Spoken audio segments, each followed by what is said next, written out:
Et si je vous disais que l'expression crétin des Alpes avait un lien étroit avec Sion? Victor Hugo, dans ses écrits, dit « Assis les jambes pendantes sur une grosse pierre, un idiot, un goitreux à corps grêle et à face énorme, riait d'un rire stupide, le visage en plein soleil et regardait au hasard devant lui. » Marguerite Burnat-Provins, écrivain et peintre, décrit dans ses petits tableaux valaisans « Le crétin rit, il me fixe de ses yeux troubles, des yeux de néant, qui voient sans regarder, des yeux où flue un brouillard funèbre, suaire d'une pensée morte. Sa perception de la vie est lointaine, il ignore ce qu'il est. » 1754, De Saussure, qui était botaniste, historien, il visite le Valais et décrit dans son livre des êtres immondes, petits, qui avaient de la peine à parler, à se déplacer, qui avaient le visage épais. À partir de ce moment, le Valais est devenu un espèce de centre d'intérêt et de nombreux visiteurs, que ce soit des écrivains, que ce soit des politiciens, que ce soit des alpinistes. Wimper, par exemple, décrit dans la vallée de Zermatt ces êtres immondes que l'on a appelés des crétins.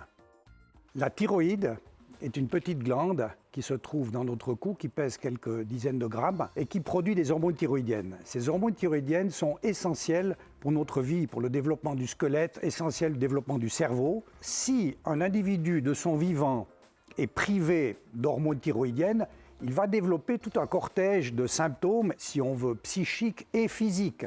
Il va être difforme, il va rester petit, la peau est épaisse, la dentition ne se développe pas et son niveau intellectuel non plus. C'est ce qu'on en appelait les crétins, mais on ne savait pas très bien d'où venait ce problème. La thyroïde, qui a besoin de iode pour faire des hormones thyroïdiennes, si l'approvisionnement est insuffisant, elle va grandir pour pouvoir augmenter sa production. Alors comme elle n'arrive pas, la thyroïde s'agrandit et ça s'appelle le goitre. Mais les gens qui avaient des goitres n'étaient pas forcément crétins. C'est ce qu'on appelait le goitre endémique. C'était les gens qui étaient carencés en iode, qui développaient des goitres, mais qui avaient encore une fonction thyroïdienne normale. D'autres individus qui étaient carencés en iode faisaient un goitre, mais la thyroïde n'arrivait pas à produire suffisamment d'hormones thyroïdiennes et eux développaient les symptômes de la maladie, de la carence en hormones thyroïdiennes, c'est-à-dire les troubles du développement physique et mental et le crétinisme. Le cerveau a besoin d'hormones thyroïdiennes pour faire de la myéline. Et si vous n'avez pas d'hormones thyroïdiennes, la myéline se fait mal et ces gens sont ralentis. Ils sont décrits d'ailleurs comme étant des gens ralentis, mous, au regard vide. Dans les descriptifs historiques, les gens qui arrivaient à Martigny étaient surpris par le fait qu'on pouvait arriver à l'Étron et il y avait des crétins assis sur le bord de la route. Et à Saillon, il n'y en avait presque pas. Et à Sion, de nouveau, au Grand Pont, une quantité de crétins dans les décrits des historiens français qui étaient assis là. À l'époque, on ne savait pas très bien pourquoi. On a su après qu'en fait, c'était un phénomène qui était lié à la quantité d'iode dans l'eau.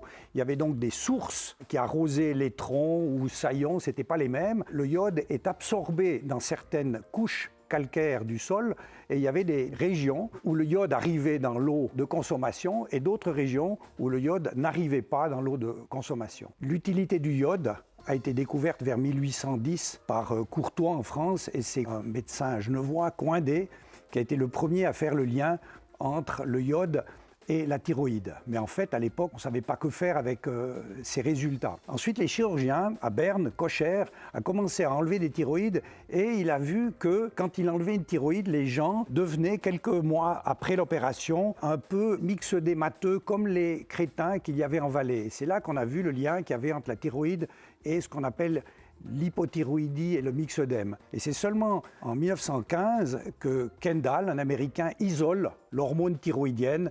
Et à partir de ce moment, on a pu commencer à la fabriquer et à la donner aux gens qui étaient déficients. 1920, le docteur Bayard, qui était médecin à Zermatt et qui était en face d'enfants goitreux dans les écoles, a décidé de mettre du iodure de potassium dans le sel de cuisine. Et en quelques mois, il a observé une disparition importante des goitres dans la région de Greichen et de Turbel. Il a présenté ça à l'Académie suisse des sciences médicales et très rapidement, ce iode a été introduit dans le sel de cuisine dans toute la Suisse. Et là, on peut dire que le Valais a été pionnier dans la mise en place d'une prévention Ce n'était pas un traitement, c'était de la prévention, parce que le traitement de la maladie n'existe pas. Simplement, on a remplacé une carence de la nature. Après, petit à petit, se sont développées, bien sûr, des solutions où on mettait du iode dans du liquide, dans des gouttes, ça s'appelait le Lugol. Comme ils n'arrivaient pas à fabriquer encore les hormones thyroïdiennes chimiquement, on a pris des thyroïdes de moutons, de chiens, on les a séchés et puis on a donné ces extraits aux gens qui étaient en carence d'hormones thyroïdiennes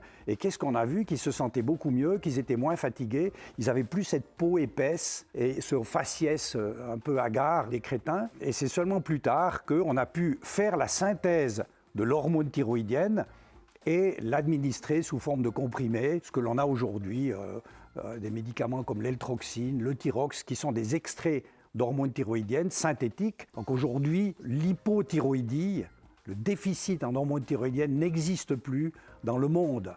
Il n'y a plus de crétins depuis 30 ou 40 ans, tout le monde est substitué.